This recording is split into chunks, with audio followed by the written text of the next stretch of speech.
হাইকোর্টের নিষেধাজ্ঞা অমান্য করে রাজধানীর ইংলিশ মিডিয়াম স্কুলগুলোতে নেওয়া হচ্ছে বাড়তি ফি। নির্দেশনা যেটা থাকে নির্দেশনাই থেকে যায়, এটা এখন হিডেন থাকে। ওরা বলছে যে আপনি ইয়ারলি এই প্যাকেজ 1,80,000 বা 1 লাখ বা 2 লাখ যার কাছ থেকে যেমন নিতে পারে।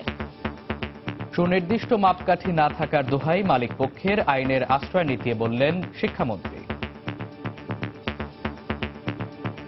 কোন ফ্যাসিলিটির এগেইনস্টে কোন ফিটা আসলে নিলে এটা বাস্তবসম্মত হবে, সেটা একটা স্ট্যান্ডার্ড দাঁড় করানো যেতে পারে। গার্জিয়ানরা তো হয় আমাকে অভিযোগ দিতে হবে অথবা কোর্টে দিতে হবে। আমাকে দিলে আমরা আমাদের মতো করে এক ধরনের সলিউশন চেষ্টা করব, কিন্তু কোর্টে গেলে সরাসরি শাস্তি হয়ে যাবে। দেখছিলেন বিশেষ শিরোনাম। সকালের সময় সঙ্গে আছি আমি মামুন আব্দুল্লাহ এবং আমি শফিক মোহাম্মদ। এবার অন্যান্য শীর্ষ সংবাদ। বিদ্যুৎ সঞ্চালন ব্যবস্থা বেসরকারি খাতে দেওয়ার পরিকল্পনা সরকারের, কর্মপরিকল্পনা প্রণয়নে করছে বিদ্যুৎ বিভাগ। সততার কারণেই পদ্মা সেতুর ষড়যন্ত্র মোকাবেলা করা গেছে বললেন প্রধানমন্ত্রী। আত্মত্যাগের মনোভাগে রাজনীতি করার আহ্বান। পর্যাপ্ত মজুদের পরেও চট্টগ্রামে পাইকারি পর্যায়ে ভোগ্যপণ্যের দাম বেড়েছে। বন্দরে জাহাজ জট ও জলাবদ্ধতাকেই দুষছেন ব্যবসায়ীরা। ফেনীর বন্যা পরিস্থিতির আরও অবনতি, পানিতে তলিয়ে গেছে 18টি গ্রাম। চরম ক্ষতির মুখে বানভাসী 1.5 লাখেরও বেশি মানুষ। এবং পদ্মার প্রবল স্রোতে কাঁঠালবাড়ি শিমুলিয়া নৌ রুটে ফেরি চলাচল ব্যাহত, ঘাটে নষ্ট হচ্ছে ট্রাকে থাকা কাঁচামাল।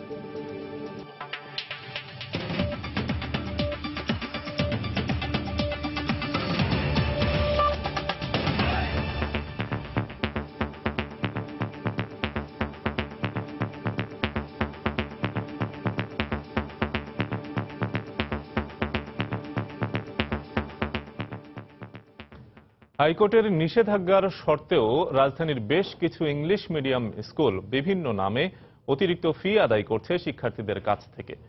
কর্তৃপক্ষ অভিভাবকদের অভিযোগের তোয়াক্কা তো করছেই না, বরং নানা ধরনের হয়রানি করছে তাদের।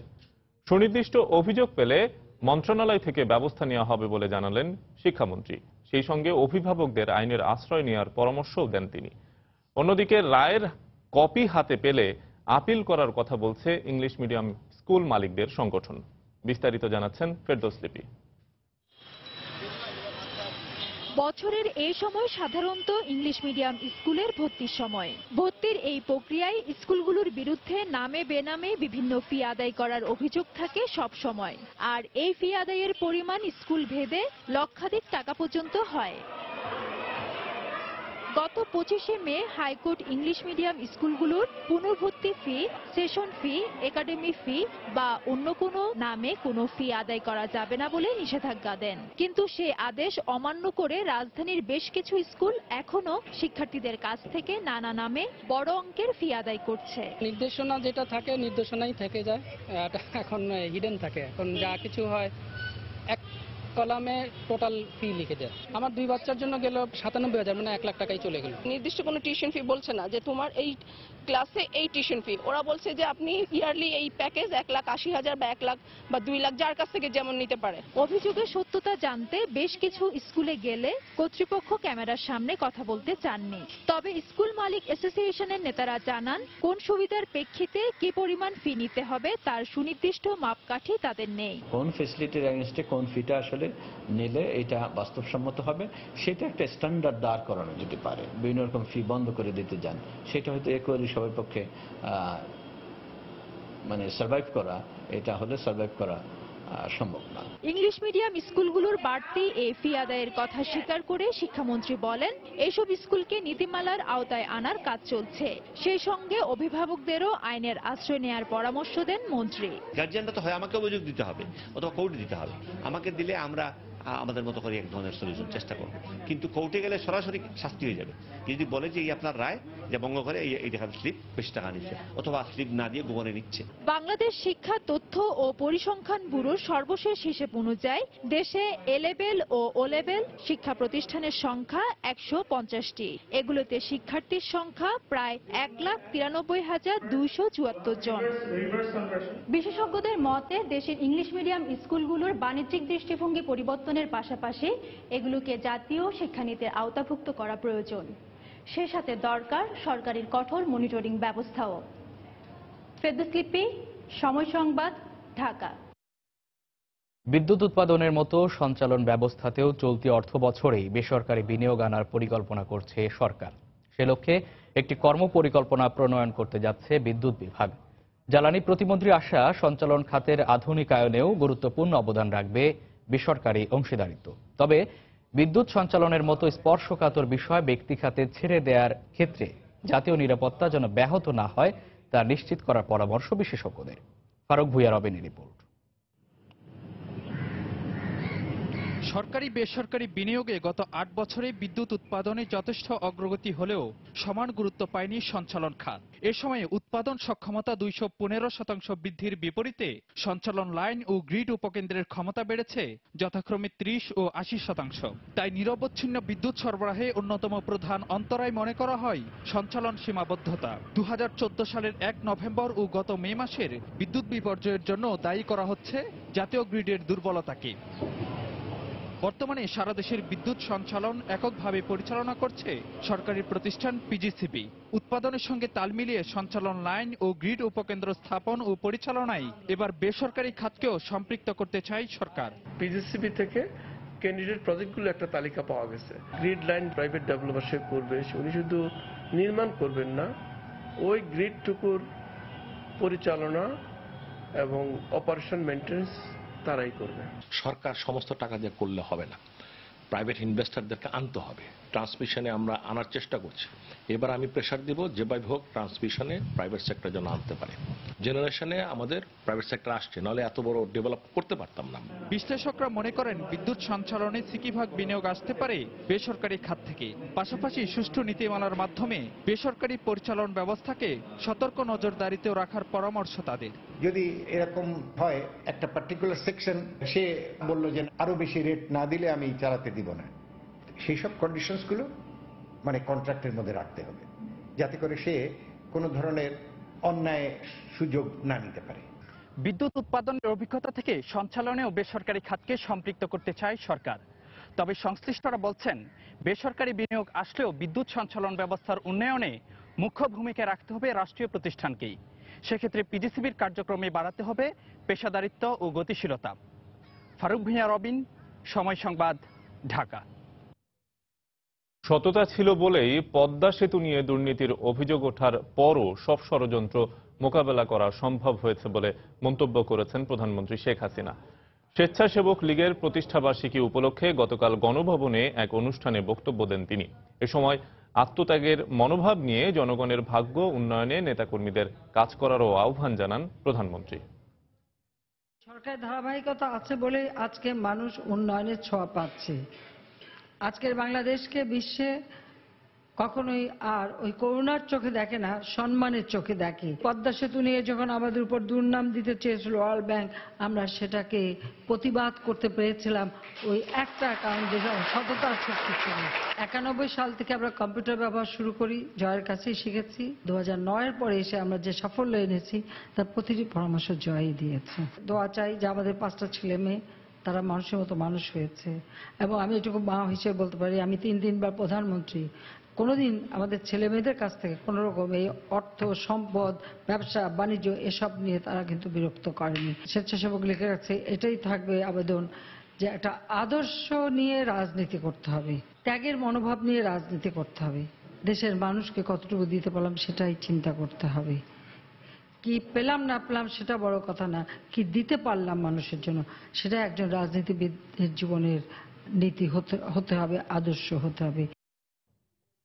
সাম্প্রতিক বন্যা, নদী ভাঙন, পাহাড় ধস সহ বিভিন্ন দুর্যোগে সরকার সফল উল্লেখ করে প্রধানমন্ত্রী শেখ হাসিনা বলেছেন, জনগণ সচেতন থাকলে প্রাকৃতিক দুর্যোগ যে কোনো দুর্যোগের ঝুঁকি কমানো সম্ভব। রাজধানীর ওসমানী স্মৃতি মিলনায়তনে গতকাল কারিগরি শিক্ষার মাধ্যমে দক্ষতা বৃদ্ধি শীর্ষক 3 দিনব্যাপী আন্তর্জাতিক কনফারেন্সে বক্তব্য দেন তিনি। দেশের বর্তমান উন্নয়নের ধারা যেন কেউ নস্যাৎ করতে না পারে সেদিকেও সজাগ থাকতে সবাইকে আহ্বান জানান Sheikh Hasina. Institute of Diploma Engineers Bangladesh ও কলম্বো প্ল্যান স্টাফ কলেজের উদ্যোগে 3 দিনব্যাপী এই আন্তর্জাতিক কনফারেন্সের প্রধান অতিথি ছিলেন প্রধানমন্ত্রী শেখ হাসিনা। এতে 17টি দেশের কারিগরি বিশেষজ্ঞগণ অংশ নেন। 3 দিনের এই আয়োজনে প্রায় 50টি সেশনে বিশেষজ্ঞগণ প্রযুক্তি ও কারিগরি জ্ঞানের মাধ্যমে দক্ষ জনসম্পদ গড়ার বিভিন্ন সুপারিশ প্রণয়ন করবে। অনুষ্ঠানে প্রধানমন্ত্রী বলেন, পরিবর্তিত বিশ্ব ব্যবস্থায় কারিগরি জ্ঞানের বিকল্প নেই। দক্ষিণ এশিয়ায় বিজ্ঞান ও প্রযুক্তিকে কাজে লাগিয়ে দারিদ্র্য হ্রাস এবং মানুষের জীবনমানের উন্নয়ন ত্বরান্বিত করা এখন বিশ্বের অন্যতম মূল লক্ষ্য। তবে কারিগরি শিক্ষাকে আধুনিক এবং যুগোপযোগী করতে হবে, যেন বিশ্বের সাথে তাল মিলিয়ে আমরা চলতে পারি। তাই কারিগরি শিক্ষাকে পর্যায়ক্রমে মূল ধারার শিক্ষায় সম্পৃক্ত করতে হবে। কারণ আমাদের মাদ্রাসা শিক্ষা এবং কওমি মাদ্রাসা শিক্ষা থেকে শুরু করে সবগুলিকে আমাদের মূল ধারায় ফিরিয়ে আনতে হবে এবং তাদেরকে আমাদের যুগোপযোগী শিক্ষা দিতে হবে। আপনাদের দক্ষতা, কর্মনিষ্ঠা, সততার উপর নির্ভর করছে সরকারের পরিকল্পনা বাস্তবায়ন।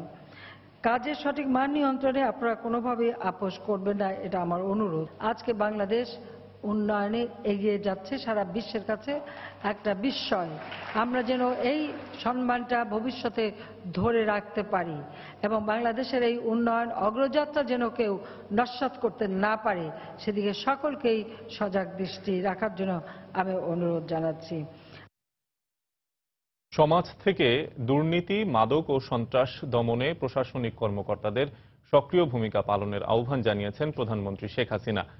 রাজধানীর বঙ্গবন্ধু আন্তর্জাতিক সম্মেলন কেন্দ্রে গত রাতে বাংলাদেশ অ্যাডমিনিস্ট্রেটিভ সার্ভিস অ্যাসোসিয়েশনের এক অনুষ্ঠানে যোগ দিয়ে এ আহ্বান জানান তিনি। এছাড়া মাঠ পর্যায়ে উন্নয়ন নিশ্চিত করতে সরকারি প্রকল্পের তদারকি ও তৃণমূলের সমস্যা চিহ্নিত করে কেন্দ্রে তথ্য পাঠানোর নির্দেশ দেন প্রধানমন্ত্রী। আজকে স্বাধীন হয়েছে বলে আজকে এত উচ্চ পদ পাচ্ছেন, কিন্তু আপনাদের মূল দায়িত্বটা কি? দায়িত্ব হচ্ছে জনসভা করা। আমরা বাজেট দিই, উন্নয়ন প্রকল্প গ্রহণ করি, সেই উন্নয়ন প্রকল্প বাস্তবায়ন সঠিকভাবে যাতে হয় সেগুলি পর্যবেক্ষণ করা, জেলা ভিত্তিক উন্নয়ন চাহিদা নির্ণয় করা এবং সেই মোতাবেক যেন প্রকল্প আমরা গ্রহণ করতে পারি তার তথ্য আমাদের কেন্দ্রে প্রদান করা। এই সমাজ থেকে দুর্নীতি দূর করতে হবে এবং সন্ত্রাস, মাদকাসক্তি, জঙ্গিবাদ এর বিরুদ্ধে প্রতিরোধ গড়ে তুলতে হবে। আমাদের দেশের সমাজে ভবিষ্যৎ বংশধরদের রক্ষা করতে হবে এই অশুভ তৎপরতা থেকে। সকালের সময় আরো থাকছে। শরীয়তপুরে সাপে কাটা রোগীকে স্পর্শ করে অর্ধ শতাধিক মানুষ অসুস্থের গুজব, কথিত ওঝার চিকিৎসা নিয়ে এলাকায় চাঞ্চল্য।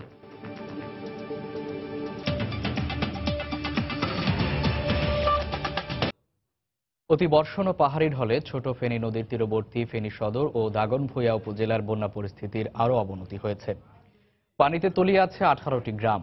দিন যত গড়াচ্ছে বাড়ছে ক্ষতির পরিমাণও। 1.5 লাখেরও বেশি বানভাসী মানুষ চরম ক্ষতির মুখে পড়ে এখন দিশেহারা।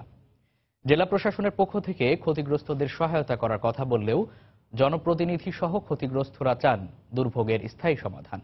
জুলহাস তালুকদারের ক্যামেরায় আতিয়া সজলের রিপোর্ট। প্রায় প্রতি বছরই বর্ষা মৌসুমে থই থই পানির নিচে তলিয়ে থাকে যেন এ নদীর দু তীরবর্তীবাসীর নিয়তি হয়ে দাঁড়িয়েছে।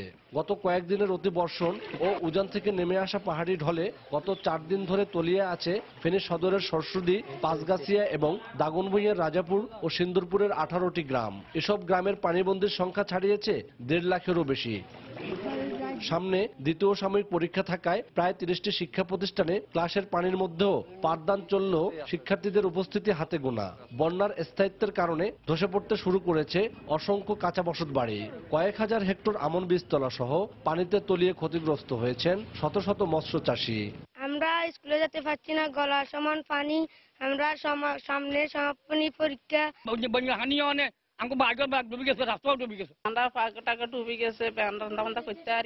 ঘরে দুয়ার রান্না থাকতে হয় না, বাঙ্গি চুরি ব্যাগ ধরি হয়ে যায়, চুলা না চাকরিরা রান্না বান্না ব্যাগ সব বন্ধ।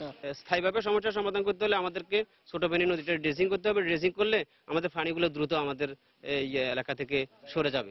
ত্রাণ নয়, স্থানীয় জনপ্রতিনিধি ও ক্ষতিগ্রস্তরা চান সমস্যার স্থায়ী সমাধান। আর পানি নামার পর ক্ষতিগ্রস্তদের যথাযথ সহায়তা দেওয়ার দাবি জানিয়েছেন তারা। আমন মৌসুম, বীজতলা বলতে নাই, সব বীজতলা নষ্ট হয়ে গেছে। আসলে কৃষকেরা এখন সর্বহারা হয়ে গেছে। ভারপ্রাপ্ত জেলা প্রশাসক জানালেন, পানি না কমা পর্যন্ত পূর্ণাঙ্গ তথ্য পাওয়া যাবে না, আর তথ্য পেলে পুনর্বাসনের কাজ শুরু করা হবে। বন্যার কারণে বিশেষত কৃষি জমি এবং মাছের ব্যাপক ক্ষতি হয়েছে। তো পানি নেমে যাওয়ার পর আসলে প্রকৃত ক্ষয়ক্ষতি নিরূপণ করা সম্ভব হবে। তো ক্ষয়ক্ষতি নিরূপণ করার পরই তাদের প্রয়োজনীয় সাহায্য কিংবা পুনর্বাসনের প্রয়োজনীয় ব্যবস্থা গ্রহণ করা হবে। গ্রামীণ জনপদে এখনো তলিয়ে আছে শত শত কিলোমিটারের কাঁচা পাকা সড়ক।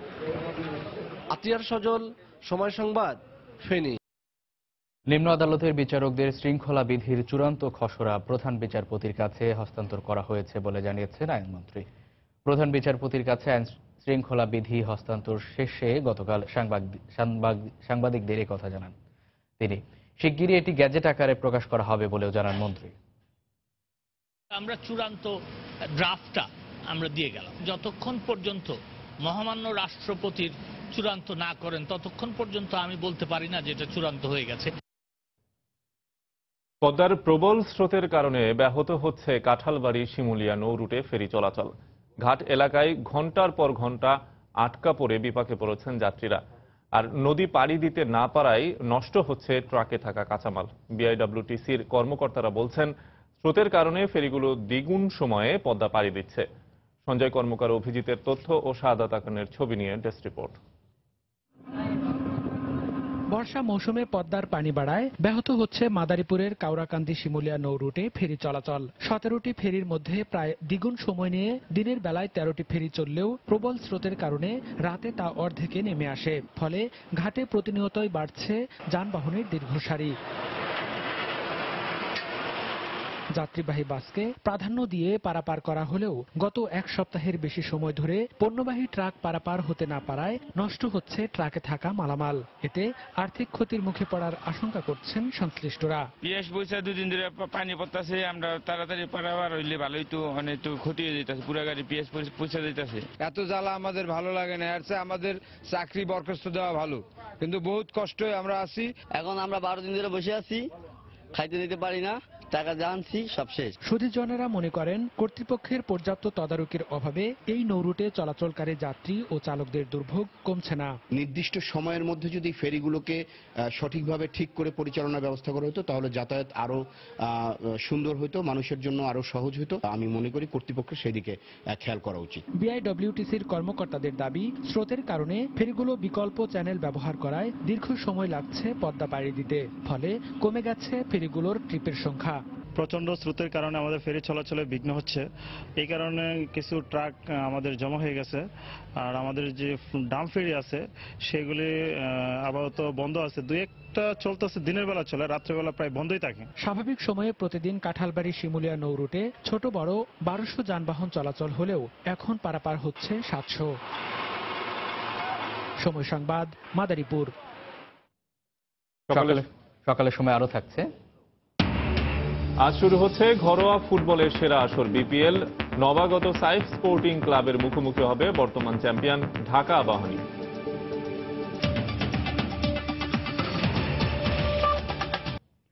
পর্যাপ্ত মজুদ থাকার পরেও বন্দরনগরী চট্টগ্রামে পাইকারি পর্যায়ে আদা, রসুন, পেঁয়াজ, ডাল এবং সয়াবিন তেলের মতো নিত্য প্রয়োজনীয় ভোগ্য পণ্যের দাম বেড়েছে। প্রবল বর্ষণ, বন্যা এবং জোয়ারের কারণে সরবরাহে ঘাটতি দেখিয়ে খাতুনগঞ্জে গত এক সপ্তাহে এসব পণ্যের দাম কেজি প্রতি 50 পয়সা থেকে 20 টাকা পর্যন্ত বেড়েছে। এর মধ্যে সবচেয়ে বেশি বেড়েছে আদার দাম। ব্যবসায়ী নেতারা দাম বেড়ে যাওয়ার জন্য বন্যা, চট্টগ্রাম বন্দরের জাহাজ জটের পাশাপাশি খাতুনগঞ্জের জলাবদ্ধতাকেই দুষছেন। বিস্তারিত জানাচ্ছেন কমল দে। গত 4 দিন ধরে পালাক্রমে একবার জোয়ারের পানিতে ডুবছে দেশের সবচেয়ে বড় ভোগ্য পণ্যের বাজার চট্টগ্রামের চাকতাই, খাতুনগঞ্জ এবং আসাদগঞ্জ সহ পুরো এলাকা। এতে নষ্ট হয়ে গেছে বিপুল পরিমাণ গুদামজাত পণ্য। এছাড়া দুপুর থেকে বিকাল পর্যন্ত পুরো এলাকার জলাবদ্ধতা থাকায় ব্যবসায়িক লেনদেনও এক প্রকার বন্ধ হয়ে যায়। এক সপ্তাহ আগে প্রতি কেজি আদা 55 থেকে 60 টাকা বিক্রি হলো, এখন বিক্রি হচ্ছে 80 থেকে 90 টাকা দরে। আর পেঁয়াজের দাম প্রতি কেজি 5 টাকা বেড়ে 20 টাকা দরে বিক্রি হচ্ছে। আদা ছিল আগে $600, এখন আদা হয়েছে $890। এখন আদা 80 টাকা পাত্তা হয়েছে, এখন 90 টাকা করে আদা মার্কেটে বিক্রি হচ্ছে আর কি। পেঁয়াজ 20 টাকা, আপনার আগে ছিল যে 15 টাকা। জুলাই মাসের শুরুতে ভোজ্য তেলের দাম কমলো, এখন আবার তা বাড়ছে। সোয়াবিন এবং সুপার সোয়াবিনের দাম মন প্রতি বেড়েছে 15 থেকে 20 টাকা। সোয়াবিন দামটা সামান্য 10-15 টাকা প্রতি মনে বাড়ছে, এটা আন্তর্জাতিক বাজারে বাড়ছে, সেই জন্য বাজারটা একটু বাড়ছে। সরবরাহ ঘাটতির অজুহাতে বিভিন্ন ডালের দামও কেজি প্রতি 50 পয়সা থেকে 3 টাকা পর্যন্ত বেড়েছে। আগে তো মুসুর ছিল 52 টাকা, 55 টাকা, এখন ধরেন 52 টাকা 50 পয়সা আর 55 টাকা 50 পয়সা আর এক নম্বরটা 100 টাকা। তবে ভোগ্যপণ্যের দাম বেড়ে যাওয়ার জন্য দেশের বিভিন্ন স্থানে বন্যা, চট্টগ্রাম বন্দরের জাহাজ জটের পাশাপাশি খাতুনগঞ্জের জলাবদ্ধতাকেই দুষছেন ব্যবসায়ী নেতারা। এই যে পিএস গুলো আসতেছে, আদা, এগুলো ডেলি বিক্রি করতে হবে। এই সমস্ত মালামাল তো আমি রাখতে পারবো না। এখন যে মাল আসতেছে এটা রাখতে না পারলে সে পেরিশেবল আইটেম, সে ব্যবসায়ী লস হচ্ছে এবং মালও দাম অটোমেটিক বেড়ে যাবে। বন্দরনগরীর চাকতাই, আসাদগঞ্জ এবং খাতুনগঞ্জে কয়েকশো ব্যবসা প্রতিষ্ঠানের পাশাপাশি অন্তত 3000 গুদাম রয়েছে। কমল দে, সময় সংবাদ, চট্টগ্রাম। চিকুনগুনিয়ার ব্যাপারে ঢাকা সিটি কর্পোরেশনের 2 মেয়রের কেউই তৎপর ছিল না বলে মন্তব্য করেছেন স্বাস্থ্যমন্ত্রী মোহাম্মদ নাসিম। গতকাল রাজধানীর স্বাস্থ্য অধিদপ্তরে হেপাটাইটিস দিবস উপলক্ষে আয়োজিত এক সেমিনারে এ মন্তব্য করেন তিনি। মন্ত্রী বলেন, স্বাস্থ্য মন্ত্রণালয়ের তাগাদার কারণেই এই বিষয়ে উত্তর ও দক্ষিণের মেয়র সচেতন হয়েছেন। দুজন মেয়র তো তৎপর ছিল না, আমার তৎপরতার কারণে আজকে দেখেন ওরা বেশি তৎপর হয়ে গেছে, আর অনেক বেশি তৎপর। তাদেরকে ধন্যবাদ জানাচ্ছি, তারা তৎপর হয়েছে। আগামী বছরের জন্য আমরা ইতিমধ্যে কর্মসূচি গ্রহণ করেছি, লাইন অ্যাকশন ঠিক করেছি আমরা, যারা আগামী বছরের জন্য চিকুনগুনিয়া বা ডেঙ্গু এই ধরনের না আসে, এই জন্য অলরেডি এখন প্রস্তুতি শুরু করেছি। আমি মিটিং করেছি এ ব্যাপারে।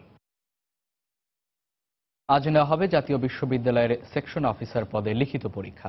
আবেদনপত্রের সঙ্গে 27 কপি ছবি জমা নেওয়ার পরও প্রবেশপত্রে কোনো ছবি সংযুক্ত না করায় হতবাক পরীক্ষার্থীরা। তাদের দাবি, মেধার মূল্যায়ন না করে ভুয়া পরীক্ষার্থীদের সুযোগ দিতেই নেওয়া হয়েছে এ কৌশল। তবে এ বিষয়ে কোনো কথা বলেননি জাতীয় বিশ্ববিদ্যালয়ের উপাচার্য।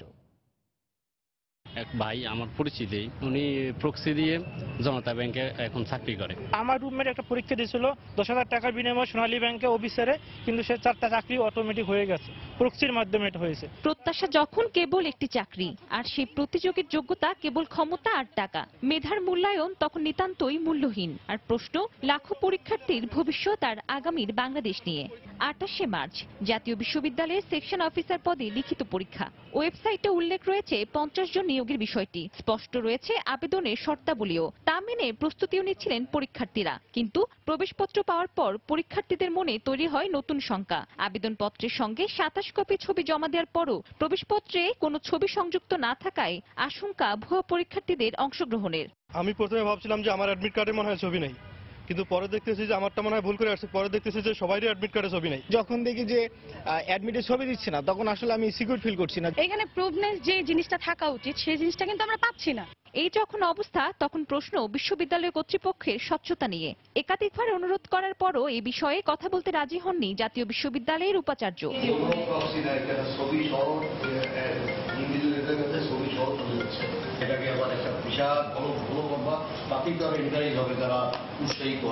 প্রবেশপত্রে পরীক্ষার্থীর ছবি না থাকলে নাম দেখে তো শনাক্ত করা সম্ভব নয় যে এই আসল পরীক্ষার্থী কিনা। কাজে এটার মধ্যেও একটা দুর্নীতি আছে বলে আমি মনে করি। অতীতেও বিভিন্ন চাকরির প্রতিযোগিতামূলক পরীক্ষায় প্রস্তুতি দিতে গিয়ে আইন শৃঙ্খলা রক্ষা বাহিনীর হাতে আটক হয়েছেন অনেকেই। তাই পরীক্ষার্থীদের এ ধরনের শঙ্কা অমূলক নয় বলেই মনে করেন শিক্ষাবিদরা। পরীক্ষা ক্ষেত্রে যদি প্রক্সি পরীক্ষা দেয়, তাহলে তো মূল শিক্ষার্থী, মূল পরীক্ষার্থীর মেধার মূল্যায়ন হলো না।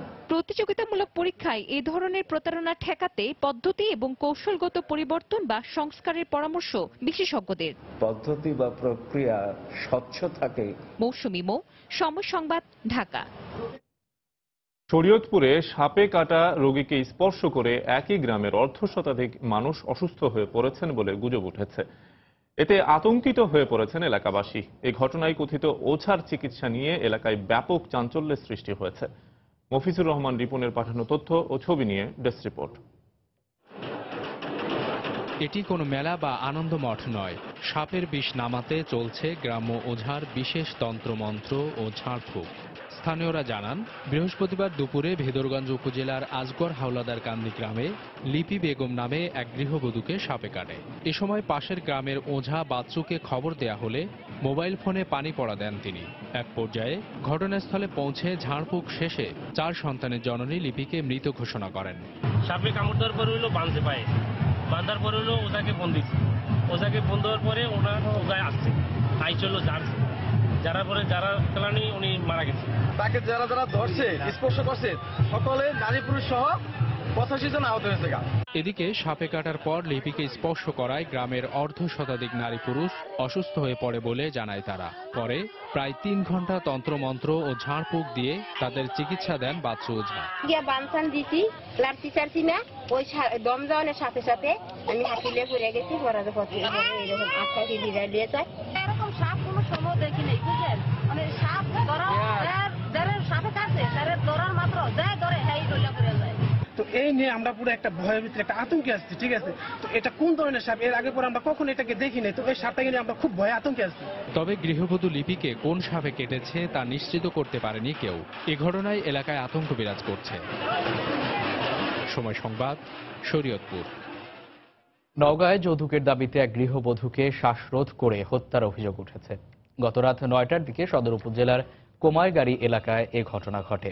স্বজনরা জানান, যৌতুক নিয়ে শারমিন সুলতানার সঙ্গে ফরহাদ রেজার বাগবিতণ্ডা হয়। এক পর্যায়ে শ্বাসরোধ করে তাকে হত্যা করে আত্মহত্যা বলে চালিয়ে দেওয়ার চেষ্টা করে ফরহাদ রেজা। খবর পেয়ে পুলিশ ঘটনাস্থলে পৌঁছে লাশ উদ্ধার করে মর্গে পাঠায়।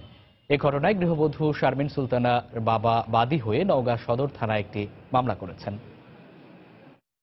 সুনামগঞ্জের ছাতক ও দোয়ারা বাজার উপজেলায় 5টি গ্রামে পল্লী বিদ্যুতের সংযোগ দেওয়া হয়েছে। গতকাল বিকেলে দোয়ারা বাজার উপজেলার কলাউড়া সরকারি প্রাথমিক বিদ্যালয়ে এ উপলক্ষে এক অনুষ্ঠানের আয়োজন করা হয়। এতে প্রধান অতিথি ছিলেন সুনামগঞ্জ 5 আসনের সংসদ সদস্য মুহিবুর রহমান মানিক। পরে বিদ্যুতের বাল্ব জ্বালিয়ে আনুষ্ঠানিকভাবে 5টি গ্রামে বিদ্যুৎ সংযোগ উদ্বোধন করেন তিনি। এ সময় বিভিন্ন শ্রেণী পেশার মানুষ উপস্থিত ছিলেন।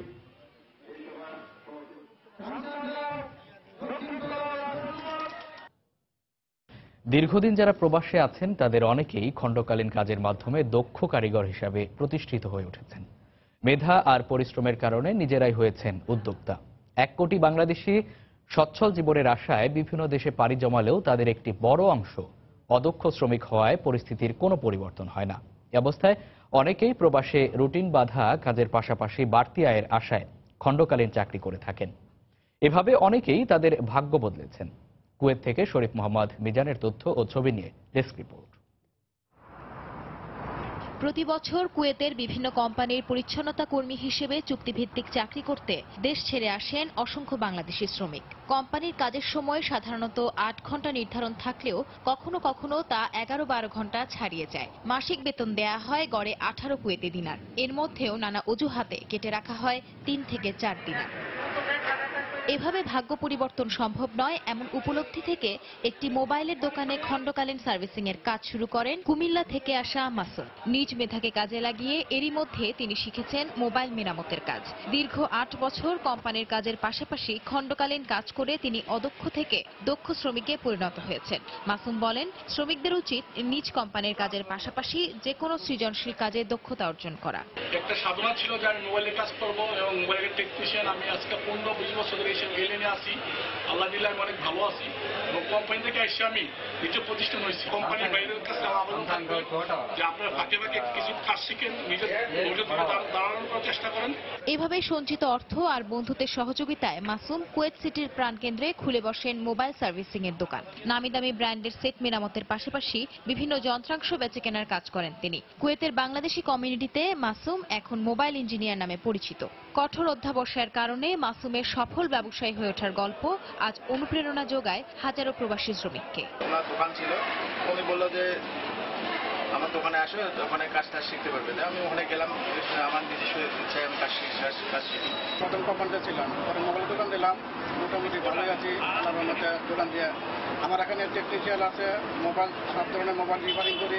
মনে একটা আগ্রহ জাগলো যে আমি এতে কিছু একটা করবো, যে কোনো একটা বিজনেস করবো। তো আস্তে ধীরে আমি ইনভলভ হলাম মোবাইলের বিজনেসে। কুয়েতে প্রায় 3 লাখের মতো প্রবাসী আছেন, যাদের অনেকেই এভাবে প্রতিষ্ঠিত হয়েছেন। সময় সংবাদ, কুয়েত। বাংলাদেশে দূতাবাসের সহায়তায় দেশে ফেরার সুযোগ পেলেন সৌদি আরব প্রবাসী আব্দুল মোতালেব। গত রমজানে মাসে হঠাৎ শারীরিকভাবে চলাফেরায় অক্ষম হয়ে পড়েন তিনি। কর্মক্ষম এই মানুষটি অসুস্থ হয়ে পড়ায় আপন ছোট ভাইও দূরে সরে যায়। পরে বাংলাদেশ দূতাবাসের কর্মকর্তাদের তত্ত্বাবধানে আইনি প্রক্রিয়া শেষে রাষ্ট্রদূতের সহযোগিতায় বাংলাদেশ বিমানে করে ঢাকার উদ্দেশ্যে রওনা দেন তিনি। দূতাবাসের কর্মকর্তারা জানান, দেশে ফেরার পর তিনি চিকিৎসার জন্য প্রবাসী কল্যাণ মন্ত্রণালয়ে অর্থ সহায়তার আবেদন করতে পারবেন। এক্ষেত্রে বাংলাদেশ দূতাবাস সুপারিশ করবে বলেও জানানো হয়।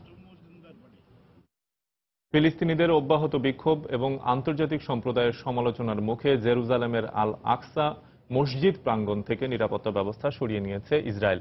বৃহস্পতিবার আল আকসা মসজিদের সামনে থেকে সদ্য স্থাপন করা সিসিটিভি ক্যামেরা সরিয়ে নেয় ইসরায়েলি কর্তৃপক্ষ। তবে এদিনও ফিলিস্তিনিদের ওপর ব্যাপক চড়াও হয় ইসরায়েলি বাহিনী। বিক্ষোভকারীদের ছত্রভঙ্গ করতে রাবার বুলেট নিক্ষেপ করে পুলিশ। এতে আহত হন অনেকে। পরে বিক্ষোভকারীরাও ইসরায়েলি বাহিনীকে লক্ষ্য করে পাল্টা ইট পাটকেল নিক্ষেপ করে। এ সময় দুপক্ষের মধ্যে ব্যাপক সংঘর্ষ শুরু হয়। তেল আবিবের নিরাপত্তা ব্যবস্থা সরিয়ে নেয়ার প্রক্রিয়াকে নিজেদের বিজয় আখ্যা দিয়ে জয়োৎসব করে ফিলিস্তিনিরা। বাড়তি নিরাপত্তা ব্যবস্থা প্রত্যাহারের পর আল আকসা মসজিদের গিয়ে নামাজ আদায়ের জন্য ফিলিস্তিনিদের প্রতি আহ্বান জানিয়েছেন প্রেসিডেন্ট মাহমুদ আব্বাস। বিল গেটসকে টপকে এখন বিশ্বের শীর্ষ ধনী জেফ বেজোস। প্রথমবারের মতো সম্পদের পরিমাণ 9,000 কোটি মার্কিন ডলার ছড়ানোর পর মাইক্রোসফট প্রতিষ্ঠানকে পেছনে ফেলেন অ্যামাজনের প্রধান নির্বাহী বেজোস। বৃহস্পতিবার বাজার খোলার পর বেজোসের মোট সম্পদের পরিমাণ দাঁড়ায় 9,060 কোটি মার্কিন ডলার। এতে করে বিল গেটস থেকে 50 কোটি ডলার এগিয়ে যান তিনি। ফোর্বসের তালিকায় সবশেষ বিল গেটসকে টপকে ছিলেন স্প্যানিশ রিটেল জায়ান্ট অ্যামানসিও ওরতেগা। চলতি বছরের প্রথম 3 মাসে অ্যামাজনে পণ্য বিক্রি বেড়েছে 23%, যা 35.7 বিলিয়ন ডলারের কাছাকাছি। সকালের সময়ে শীর্ষ সংবাদগুলো জানিয়ে দিচ্ছি আরেকবার। হাইকোর্টের নিষেধাজ্ঞা অমান্য করে ইংলিশ মিডিয়াম স্কুলগুলোতে নেওয়া হচ্ছে বাড়তি ফি। আইনের আশ্রয় নিতে বললেন শিক্ষামন্ত্রী। বিদ্যুৎ সঞ্চালন ব্যবস্থা বেসরকারি খাতে দেওয়ার পরিকল্পনা সরকারের। কর্মপরিকল্পনা প্রণয়ন করছে বিদ্যুৎ বিভাগ। পর্যাপ্ত মজুদের পরেও চট্টগ্রামে পাইকারি পর্যায়ে ভোগ্য পণ্যের দাম বেড়েছে। বন্দরে জাহাজ জট ও জলাবদ্ধতাকেই দুষছেন ব্যবসায়ীরা। ফেনীর বন্যা পরিস্থিতির আরও অবনতি। পানিতে তলিয়ে 18টি গ্রাম। চরম ক্ষতির মুখে বানভাসী 1.5 লাখেরও বেশি মানুষ। এবং পদ্মার প্রবল স্রোতে কাঁঠালবাড়ি শিমুলিয়া নৌ রুটে ফেরি চলাচল ব্যাহত। ঘাটে নষ্ট হচ্ছে ট্রাকে থাকা কাঁচামাল। এই ছিল সকালের সময়। যে কোনো খবর পেতে ভিজিট করুন সময়নিউজ.tv আর সঙ্গে থাকুন সময়।